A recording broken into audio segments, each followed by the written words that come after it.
Bonjour à tous, j'espère que vous allez bien. Je suis ravie de vous retrouver aujourd'hui dans cette nouvelle vidéo. Ça fait très longtemps que j'aurais dû poster d'autres vidéos, c'est ce que je vous avais dit lors de ma première story time. Et en fait, il s'est passé plein de choses. Déjà, j'ai déménagé.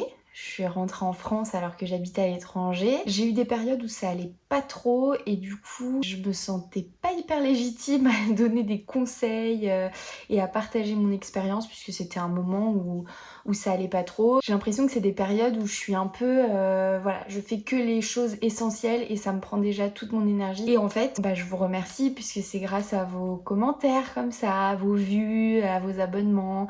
J'ai pu échanger avec des gens par mail, je me suis sentie utile et puis j'ai eu plusieurs commentaires me disant ah tu devrais refaire des vidéos, etc. Et donc voilà, vous avez planté les petites graines et je me suis dit écoute, vas-y quoi, ne réfléchis pas trop, si ça plaît, ça plaît, si ça plaît pas, t'auras au moins fait une vidéo qui aura pu aider des gens et c'est déjà trop cool quoi. Donc un grand merci pour l'accueil que vous avez fait à ma story time. Je m'y attendais pas et ça m'a procuré des émotions franchement de grosse joie quoi quand j'ai vu les premiers commentaires, votre gentillesse, votre bienveillance et votre partage aussi. Vous m'avez partagé des choses parfois en privé où on a pu avoir un échange comme ça et c'était trop cool. Donc voilà, merci beaucoup. Cette introduction est beaucoup trop longue.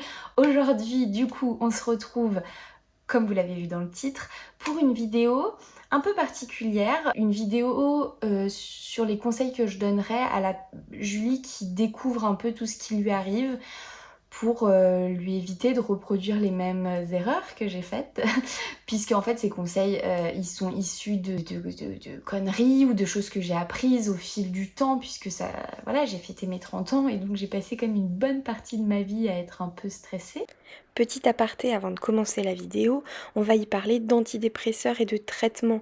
Donc je voulais juste faire un petit point en disant que j'étais pas médecin et que dans tous les cas c'est quelque chose qu'il faut voir avec un professionnel.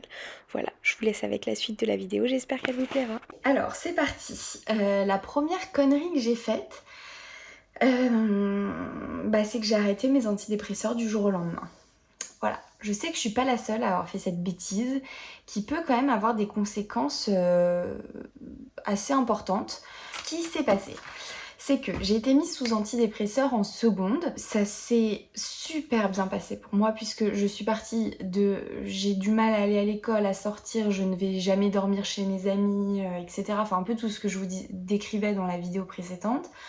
À on est fin de l'année de seconde, une de mes meilleures amies me propose d'aller dans le sud avec elle et sa famille et des amis de sa famille et j'y vais. Et je crois même que j'ai rallongé mon séjour une fois sur place.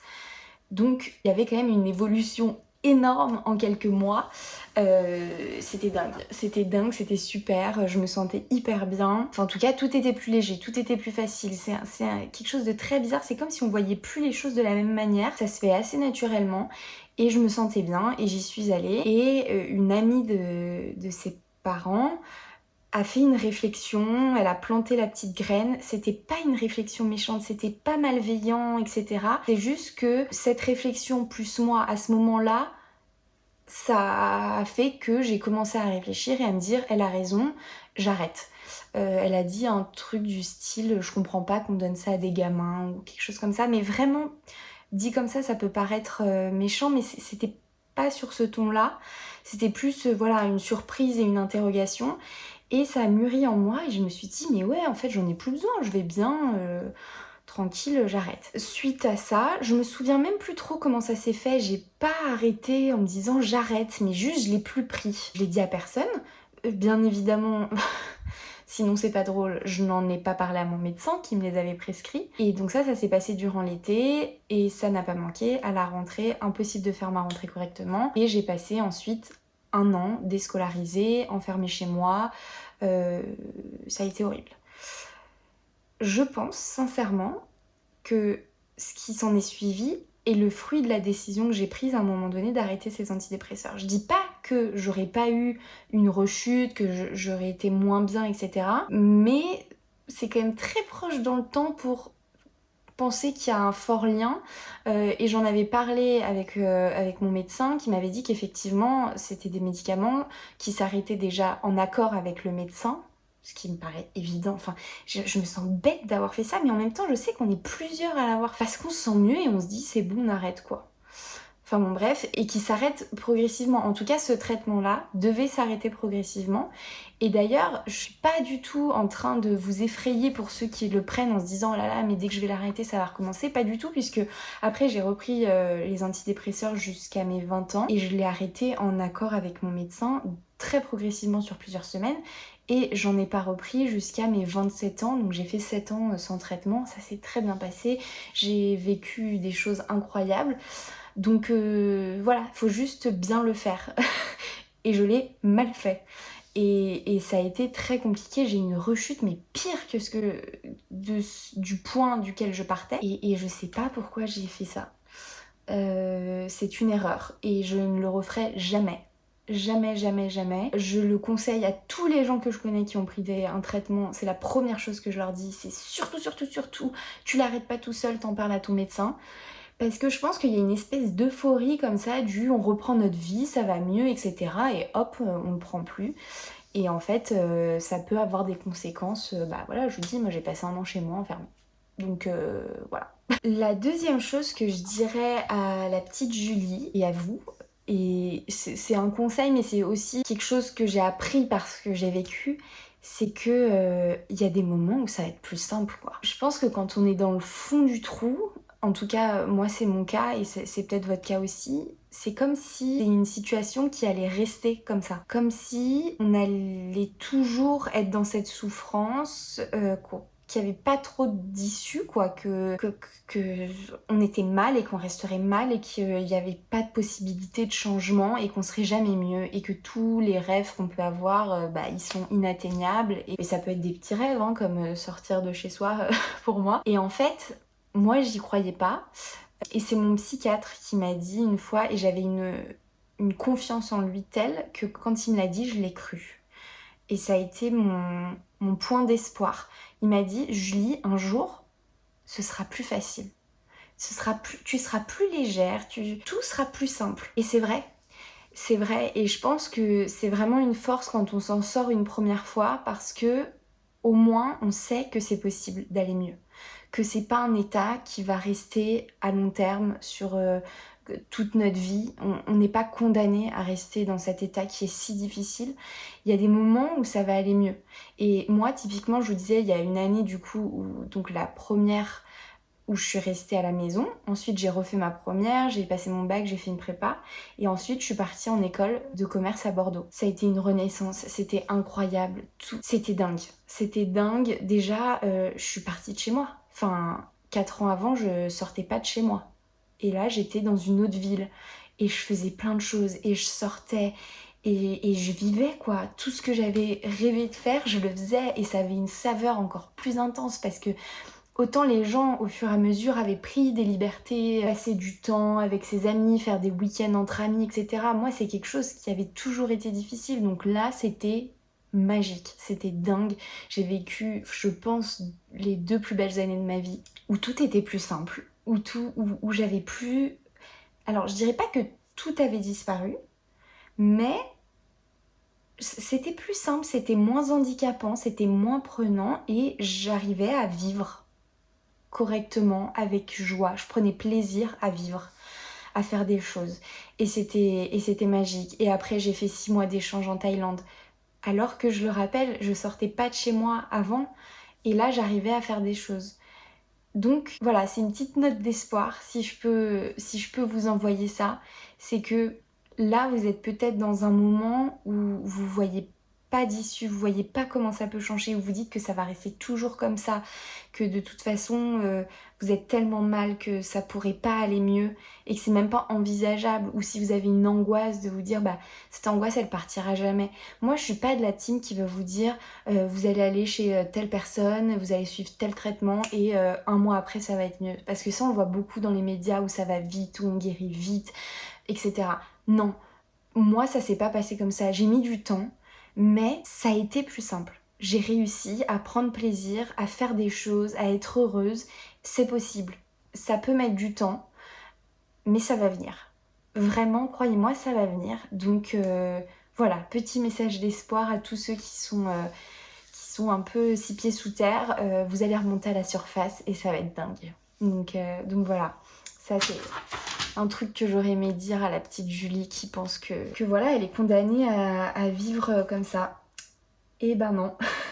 Ensuite, un autre conseil, c'est de davantage m'écouter. Ce que je vous disais là, c'est que du coup, j'ai eu une rémission, enfin je sais pas comment ça s'appelle, mais en tout cas, c'est devenu moins handicapant pour moi. J'ai pu reprendre une vie à peu près classique. Et en fait, autour de mes 27 ans, donc quand j'étais à Barcelone, j'ai eu une rechute très importante. Donc j'ai recommencé un traitement, j'ai recommencé une thérapie, j'ai refait un an enfermée chez moi. Parce que c'est des moments où j'ai besoin de me couper du monde, quoi, où j'arrive plus, où j'ai plus envie, où c'est trop compliqué de vivre. Enfin, de continuer à mener une vie, c'est très compliqué. Et en fait, l'erreur que j'ai faite, c'est de pas m'écouter et d'avoir été très longue à réagir. C'est-à-dire que j'ai attendu, je sais pas, entre 9 mois et 1 an avant de prendre la décision de trouver une psychologue à Barcelone, de recommencer un traitement, etc. Alors que je le savais. Alors que mon psychiatre de France m'avait dit, Julie, ça peut revenir un jour, mais voilà, t'es armée, tu sais reconnaître les signes, donc tout de suite, tu m'appelles, on se revoit, ne laisse surtout pas s'installer. Parce que j'ai l'impression que plus on met du temps à réagir, plus remonter la pente, enfin la guérison, appelez ça comme vous voulez, retrouver une vie où on arrive à sortir la tête de l'eau, mettra du temps. Vraiment, je pense qu'il faut dès les premiers signes être alerté et se dire ok, là je sens que ça va pas trop, peut-être que je peux me faire aider. Parce que moi j'ai mis du temps et en fait j'ai attendu que ça lâche quoi.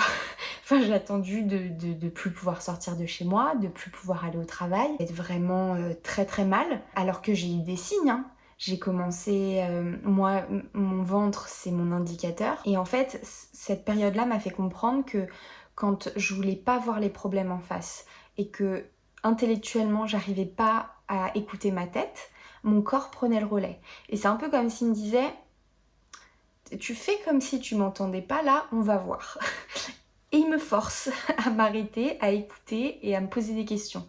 Et il me force parce que je commence à avoir très mal au ventre, à plus dormir, à avoir des crises d'angoisse, etc. Et en fait, tout ça, c'est juste des appels de phare de mon corps qui me dit il y a un problème. Et moi, au lieu de me dire Julie, ça va pas très bien, tu sais que quand ça va pas bien, tu peux avoir besoin d'aide, appelle ton psychiatre ou trouve un psychologue à Barcelone qui parle français, il y en a quand même plusieurs. Bah non, moi j'ai continué, je me suis dit non, tout va bien, je vais gérer, je m'en suis sortie une fois, là c'est bon, je gère, bim, je me suis pris le mur, j'ai passé 1 an enfermée chez moi. Donc erreur. Et j'espère vraiment que ça, dans le futur, si ça revient, parce que je suis presque sûre que j'aurai à nouveau des périodes où ça n'ira pas bien, que je serai plus vigilante, je laisserai pas s'installer, parce que c'est trop long 1 an de vie à perdre. Enfin, voilà quoi. C'est trop difficile, c'est des moments trop difficiles.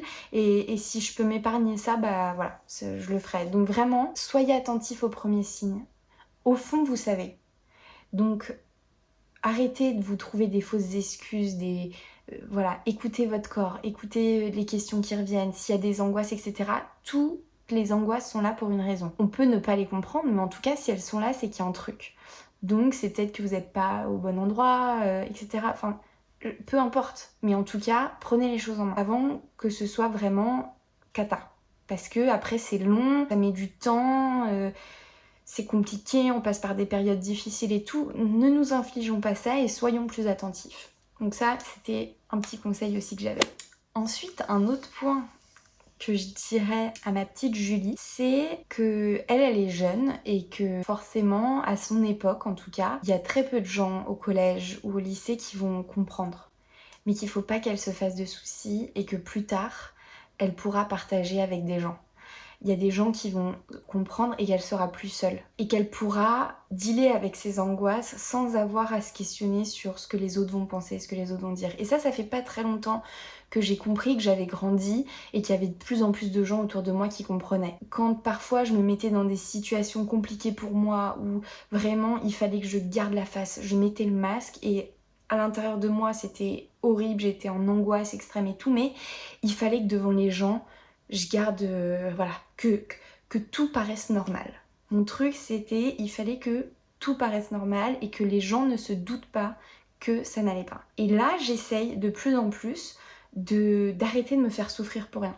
C'est-à-dire que si je sens pas un truc, et ben je vais le dire, je le sens pas, je viens pas, ou bah là je suis pas bien, j'ai besoin de, je sais pas, d'aller prendre l'air, ou au lieu de vouloir absolument rester à cet endroit-là parce que sinon ça va paraître étrange à certains et tout. Non. En fait, les gens sont de plus en plus alertés sur le sujet et en fait les gens comprennent. Donc voilà, et s'ils comprennent pas, bah ciao. Enfin en fait, c'est déjà assez compliqué, je vais pas en plus m'entourer de personnes qui vont pas comprendre, qui vont dénigrer, qui vont amoindrir le problème. Voilà. En tout cas, j'espère que cette vidéo vous a plu, qu'elle vous aura intéressé, qu'elle vous aura peut-être éclairé sur quelques points. N'hésitez pas à me dire dans les commentaires vraiment vos conseils parce que ça peut vraiment aider plein de gens. Si vous avez des sujets que vous voulez que j'aborde, surtout n'hésitez pas. Mon adresse mail est toujours ouverte, donc si vous voulez m'écrire, il n'y a aucun souci. On se retrouve très vite, promis cette fois, pour une prochaine vidéo. D'ici là, prenez soin de vous. Ciao.